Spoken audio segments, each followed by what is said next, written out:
Eccoci qui ancora insieme. Prima di ascoltare la voce e le note del violino di Sonig Chakerian ci occupiamo di turismo e è una frontiera che ha molto a che fare con gli scenari internazionali. Per farlo abbiamo con noi il presidente di Fiditurismo Alessandro Rizzante. Buongiorno e benvenuto. Buongiorno a lei, buongiorno agli spettatori. Allora, abbiamo appena finito di parlare di situazione di tensione internazionale anche per quanto riguarda la nostra penisola e in particolare il settore turistico. Gli scossoni non mancano e sono legati alla crisi economica e anche ai riverberi di quello che succede nelle altre zone del mondo. Fiditurismo si occupa di tutta la parte, diciamo così, di supporto economico, di credito all'impresa nel settore del turismo. Ci dia un po' il polso della situazione secondo questo osservatorio che dirige. Sì, diciamo che noi abbiamo chiuso con Caorle la seconda inchiesta che abbiamo fatto sulle nostre aziende. Noi rappresentiamo circa 760 aziende del litorale veneto, Venezia compresa. Abbiamo visto che con il 2012 abbiamo avuto una sostanziale tenuta del turismo e con il prossima Fiera di Caorle faremo anche il 2013, quindi anno 0 2011, 2012 comparato sembra che abbiamo tenuto sostanzialmente dal punto di vista delle presenze, ma non dal punto di vista dei ricavi. Questa è forse la nota più dolente, che dobbiamo dire che non abbiamo una potenzialità di poter crescere i nostri prezzi, abbiamo una qualità dei servizi che deve essere sempre mantenuta e quindi gli investimenti sono doverosi. Abbiamo avuto un calo degli investimenti negli ultimi 2 anni importanti, probabilmente proprio perché la situazione economica nazionale e internazionale non ci consente di fare investimenti importanti. Ecco, Fiditurismo si occupa di credito particolarmente alle imprese nel settore turistico alberghiero. Cosa chiedono e perché chiedono gli albergatori chi si chiede normalmente,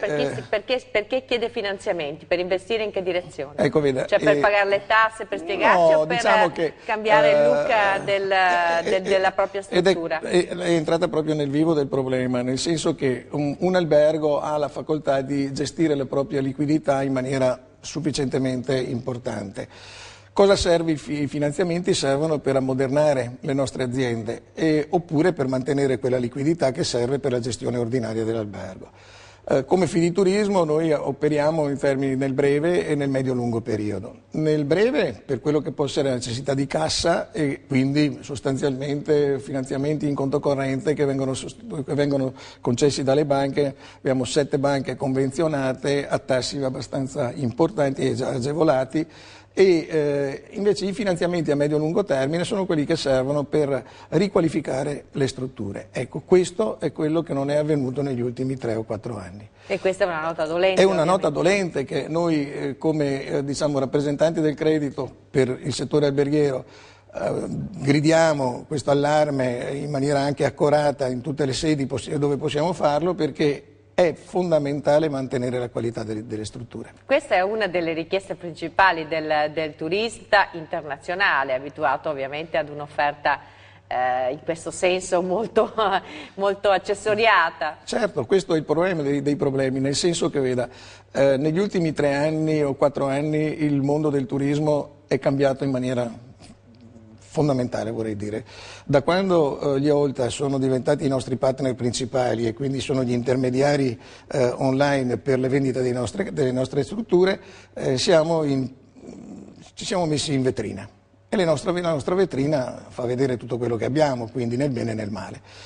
E questo è una delle difficoltà, sostanzialmente. Oggi si è cambiato il sistema, prima c'era il passaparola, c'era la possibilità di fare una promozione, c'era l'impresa familiare che la faceva da padrona perché era la simpatia, la familiarità e quant'altro, eccetera. Oggi non c'è più. Oggi abbiamo solo da dare i servizi internazionalizzati, quell'internazionalizzazione del prodotto. Non c'è più perché non è più richiesta, cioè non è questo che chiede il mercato o anche noi abbiamo cambiato la nostra fisionomia? Abbiamo cambiato la fisionomia, la vacanza non è più quella dei 15 giorni, dei 7 giorni del mese, la vacanza è quella corta dei 3 giorni, dei 4 giorni. Allora in questo contesto la vacanza richiede innanzitutto prima la struttura. Se il cliente riesce a restare in albergo per i 7-8 giorni, riesce a fare dare l'impressione della familiarità, del servizio, della qualità, eccetera. I 3 giorni vengono visti solo sotto l'aspetto della struttura. Esatto, e anche di un programma probabilmente più intensivo e molto, sicuramente sì. E molto più programmato, esatto, sostanzialmente. Esatto. Questo non siamo ancora in grado di farlo. No, perché veda, il Nord-Est da sempre era stato preso anche ad esempio per la qualità di un tipo di servizio che era la tipica vacanza familiare. E quindi le pensioni non superavano le 30-40 camere, la familiarità del servizio era data proprio dalla famiglia, il cliente si trovava bene a suo agio, era un turismo rilassante. Oggi il turismo non è più, diciamo così, rilassante come l'abbiamo visto noi, almeno negli anni. Certo che trovarsi in una congiuntura economica di recessione sostanzialmente con l'esigenza di riportare invece di fare investimenti pesanti sulle strutture alberghiere non è una condizione semplice da affrontare. È indubbio quello che stiamo cercando di fare oggi con delle convenzioni con i primi istituti bancari, Unicredit, Banca Intesa, Banca Popolare Friularia, Banca Popolare di Vicenza e altri, è quello che stiamo cercando di fare, creare le condizioni privilegiate perché i nostri associati e i nostri albergatori possano arrivare a fare un investimento che sia, come dire, compatibile con la loro capacità di restituzione, che questo è un altro dei problemi. Perché oggi il sistema bancario è cambiato radicalmente. Il sistema bancario il problema del credito riguarda tutte le imprese, anche queste. È indubbio. Quindi dal primo, una volta c'erano, diciamo, la valutazione del cliente veniva fatta e dal punto di vista sulla solvibilità diciamo, generale, anche sotto l'aspetto del patrimonio che poteva avere personale e quant'altro. Oggi questo non è più così, cioè la rendita dell'azienda deve essere tale per cui deve avere la capacità restitutiva e questo è uno dei problemi che dovremo affrontare, ma lo affrontiamo col sistema bancario. Il sistema bancario lo sta affrontando in Europa perché a breve avremo anche l'unione bancaria e quindi è un qualcosa che si rivolge al contro. Senta, concretamente state facendo fronte a che tipo di investimenti? Perché ho visto che state anche discutendo sul fatto di potenziare, di accorpare con altri enti per rendere più capiente, diciamo così, la possibilità di finanziare investimenti. Sì, non vorrei fare dei tecnicismi, ma devo spiegare cos'è Confidi e quali sono i confidi. I confidi 106 sono confidi che non sono, come dire, soggetti a controlli Banca d'Italia. I confidi 107 sono soggetti che sono come delle banche. Esatto. Sostanzialmente noi hanno adesso lo stesso tipo di controllo, ma anche danno una forma di garanzia sufficiente ed è quello che oggi Banca d'Italia vuole in qualche maniera privilegiare. Quindi stiamo cercando di creare le condizioni di diventare 107, di fare l'unione con Fidimpresa del Veneto, si chiamerà Fidimpresa e Fiditurismo Veneto. Diventeremo, grazie a questa fusione per incorporazione, uno dei confidi più importanti del Veneto sicuramente e d'Italia anche, perché portiamo in dote circa 160 milioni di garanzie e quindi arriveremo ad essere pesanti anche nei confronti del sistema bancario. Cosa vuol dire questo? Vuol dire che noi cercheremo la strada per poter facilitare nella maniera più possibile l'accesso al credito ai nostri associati. Ecco, agli associati che si rivolgono a voi fiduciosamente, cioè che sono consapevoli di queste necessità? Sicuramente sì, perché veda, noi ad esempio il fatto che Fiditurismo è specifico per il settore ricettivo alberghiero e che quindi ha una conoscenza del settore perché è fatto da albergatori, cioè tutti noi, io faccio l'albergatore di professione, non faccio il presidente di Fiditurismo, e quindi dà delle garanzie superiori al sistema bancario per la conoscenza, per tutto quelle che possono essere anche le verifiche che noi facciamo nei confronti dei nostri associati. Quindi sicuramente siamo in grado di poter favorire il sistema nei confronti del sistema bancario. Senta, leggevo tra le cose che avete sottolineato che ci sono categorie che vanno meglio, cioè alla fine con questa penuria di soldi che circolano funzionano meglio i 4 stelle che i 3 stelle. Eh sì, è proprio per quello che dicevamo prima. Per quello che dicevamo prima, voglio dire, i 4 stelle, i 3 stelle, i 2 stelle, eccetera, significano, diciamo, qualità della clientela, non tanto dal punto di vista patrimoniale, capacità di spesa. E probabilmente in questo contesto, in questa crisi generale che probabilmente ha colpito l'Italia in senso lato, le 4 stelle sono quelle che soffrono di meno, ma sono anche quelle che in qualche maniera hanno la possibilità e la potenzialità di fare la concorrenza, perché hanno la qualità, hanno il prodotto e possono formulare un prezzo a seconda della situazione. Senta, dobbiamo fermarci per una breve pausa pubblicitaria, poi torniamo però su questo tema perché l'abbiamo affrontato varie volte, questa è un'angolatura nuova devo dire e credo sia molto interessante anche per il nostro pubblico scoprirne di più. Tra pochissimo ci vediamo.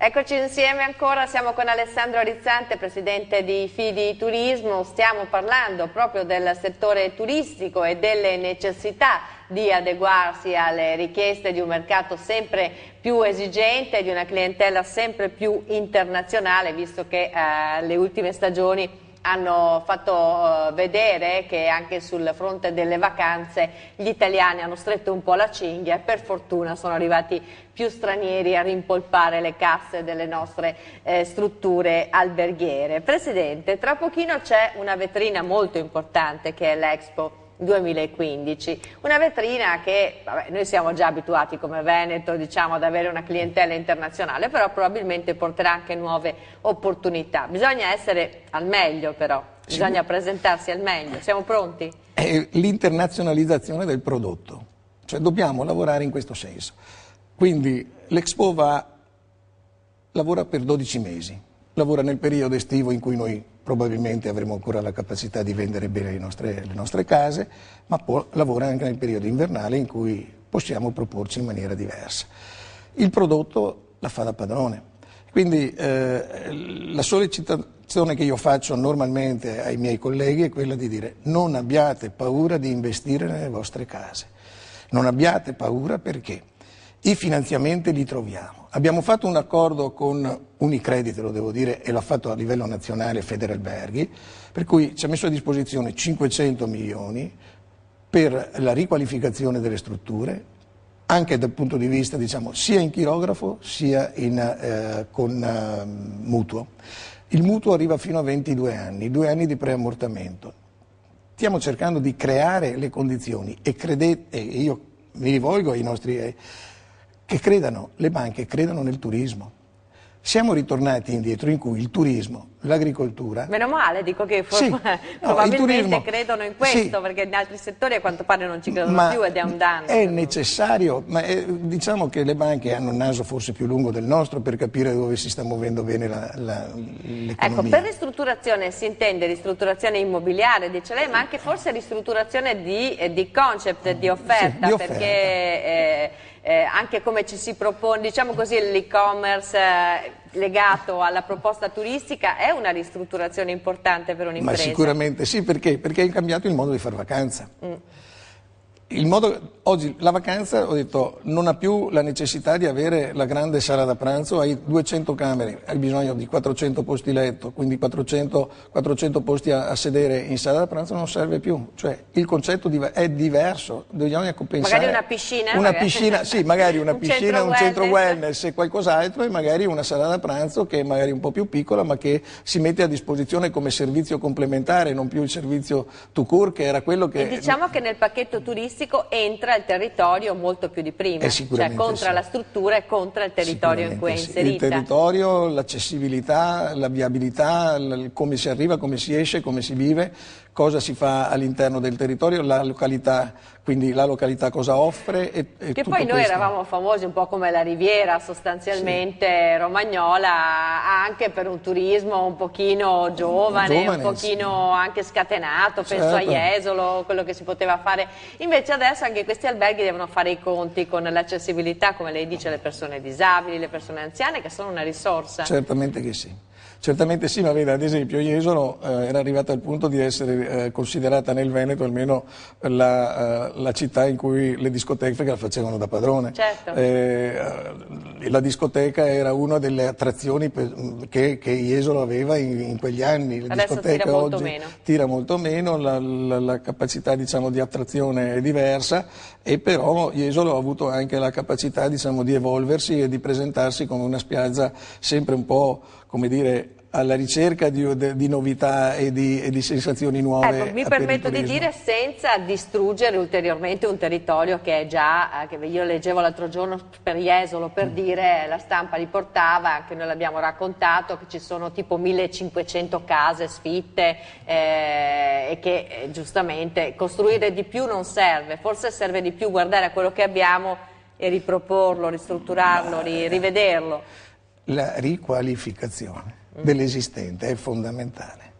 Oggi dovremmo avere la forza, la capacità di fermarci, guardare, vedere e vedere cosa possiamo fare per riqualificarci in maniera proprio di attrazione di quel territorio che è amato dai nostri. Guardate, il Veneto è una delle regioni, è la regione più turistica d'Italia, ai 5 settori, forse il sesto che è stato aggiunto, quello della Pedemontana, ha tutto dal punto di vista della vendita del prodotto turistico, quindi non dovremmo avere paura di investire nel turismo proprio a tutto campo. Io sono convinto di questo e sono fiducioso nel fatto anche che vendere un prodotto come il nostro, dove il mare è con un compasso a 500 km all'interno di un prodotto in cui abbiamo cambiato la nostra clientela italiana nel giro di 2 mesi con la clientela estera.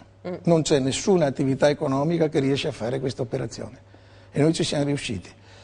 Abbiamo sostituito la clientela italiana, che era un po' in sofferenza, con la clientela straniera che è dentro a questo corridoio. Diciamo che il settore ha fatto i salti mortali, certo che sì. Anche perché purtroppo veniamo da una serie di estati non tanto semplici, poi tra l'altro anche dal punto di vista meteo, per cui è stata abbastanza una prova pesante quella degli ultimi anni. L'anno scorso fino al 13 di giugno avevamo 14 gradi, quindi poi abbiamo recuperato e via, però oggi sentivo anche il problema. Oggi potremmo andare in spiaggia a marzo. Potremmo andare in spiaggia a marzo.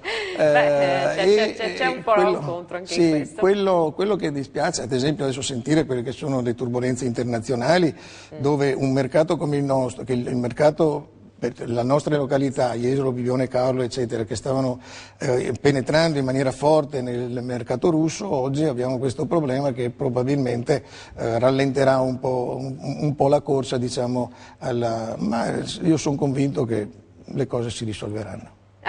Ecco, infatti volevo chiederle proprio questo, il messaggio che mi sembra lei voglia lanciare a chi si occupa di questo settore, è comunque un messaggio che guarda con ottimismo al futuro, con difficoltà, con concretezza sostanzialmente, però con ottimismo. Sì, perché il turismo non si delocalizza. Non possiamo né delocalizzare i nostri alberghi. Però posso né fare una provocazione, certo, non si delocalizza, no. Ma si può in un certo senso cinesizzare, nel senso che alla fine i prezzi risentono, l'offerta risente di comunque una concorrenza, una competizione? Io direi di no. Il Veneto no, almeno le spiagge no. Le spiagge possono contenere i prezzi, possono arrivare a fare, diciamo, della concorrenza nella formulazione del prezzo.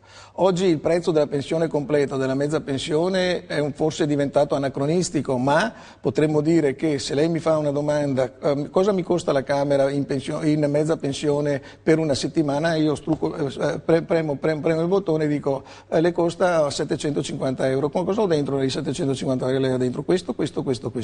Si cambia il sistema della proposta, ci si offre e sono sicuro che in questo contesto saremo comunque vincenti. Mi fa venire in mente per esempio a località che giocano sul prezzo di arrivo sostanzialmente, però poi una volta che sei lì hai talmente tante altre, diciamo, tentazioni per spendere degli altri soldi che è quello che fa alla fine il mercato. È quello che fa alla fine il mercato. Poi alla fine dovremo adeguarci a quelle che possono essere le richieste del cliente, perché se il cliente non vuole avere tempi morti, nel senso che io non posso dirgli vieni a mangiare a pranzo dalle 12:30 all'1:30, no, ormai deve esserci libertà.